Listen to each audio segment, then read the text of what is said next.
All right, MIL-SPEC watches here.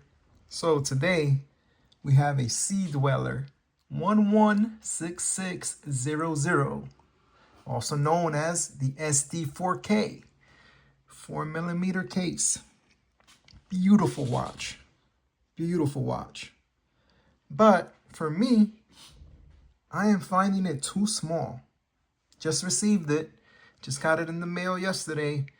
Gonna be changing it, exchanging it. So I'm gonna be sending it back, exchanging this watch for a, stay tuned. You're gonna have to follow up on videos to find out what I'm gonna exchange this for. What's on the wrist? Sea Dweller 43, right? 50th anniversary. If you watched my last video, you know that I exchanged two watches, two Grand Seikos, for this Sea Dweller. All right, so the SD4K, as you know, I didn't mention the thickness, 15.1 millimeters, 15.1 millimeters thick. A lot of people might find that too thick. I don't, right? A lot of people are gravitating towards small and very thin watches. Great, that's your preference, go for it. For me, I find this watch too small. Lug to lug, 46.3. Lug width, 20 millimeters. So this watch was made for a very short time, from 2014 through 2017. As you know, anything that has a short run, the collectors go crazy about it. Oh my God, in the future, it's going to be very valuable. It's going to make me rich. Yeah, whatever. We don't know what watches are going to, be highly valuable in the future or sought after. If that's what you're into, then go for it. For me, I love the style of this watch, right? If this watch were 42 millimeter, I would be keeping this watch and it could be my only watch, right? But at 40 millimeters, I'm finding it too small, right? It can do with a lot of things, right? I'm wearing bigger watches these days, up to like 44 millimeters. That's my taste. And then plus, as you get older, your eyesight gets worse. So I will say, out of all the Rolex divers I've ever owned, they've always been Sea Dwellers. I've never owned a Submariner. I've always found the Submariner too thin and too flimsy, right? Even back in the day when I was in the military, let's go back 20 years, my first Rolex was a Sea Dweller. And then I've had a couple Sea Dwellers after that, right? Don't remember the reference, but the Sea Dweller that was made through the 2000s.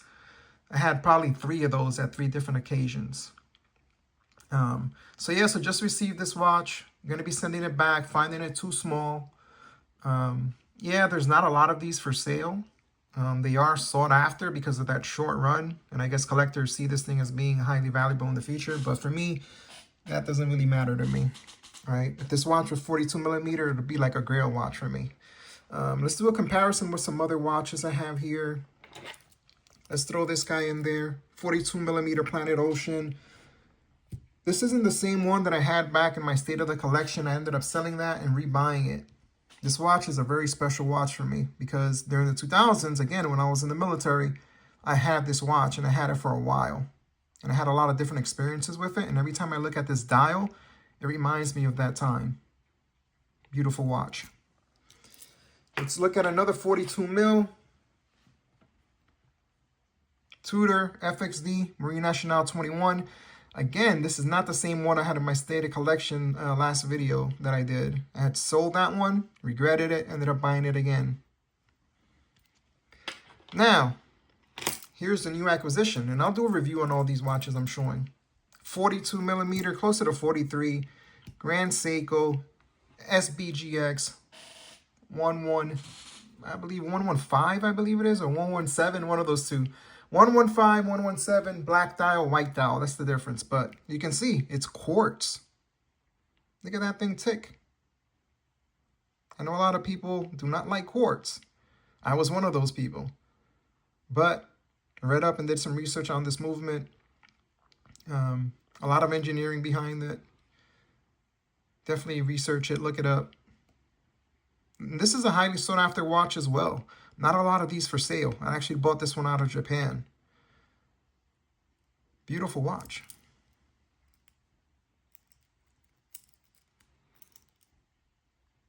Again, the white or silverish dial is more sought after. I don't know. I've never been into white dial watches. But guess what? Maybe I have to experience one to see whether or not I like them. Hint, hint. Maybe you'll see one of those in the future here. But again, going to be sending this watch back. SD 4K. Exchanging it for a different watch. Yes, another Rolex. But it'll be something new for me. So we'll see how that goes. But, you know, beautiful watch. If Rolex were to make this watch again in 42 millimeter, like I said, it would be my grail. And I would stop there. No, I wouldn't. But it would be a keeper for me. So yeah, let me put the SD43 next to it so we can look at a size difference. As you can see, I'm not taking anything off the watch. Also has a little tag because I'll be sending it back. There's the Sea Dweller 43 with this guy. Comparison. Both beautiful watches, I have to say, but you can see this one is, obviously it's bigger. So, I don't know why Rolex discontinued the SD4K. I've heard a lot of different things, that it was too close, resembled the Submariner, obviously the Submariner, not the Submariner date, but it resembled it too closely. And I don't know, Rolex didn't like that, but that's what I've heard. Who knows why they discontinued it. Maybe they wanted to go bigger, because right after that, they came out with this SD43 that I have, which is 43 millimeter.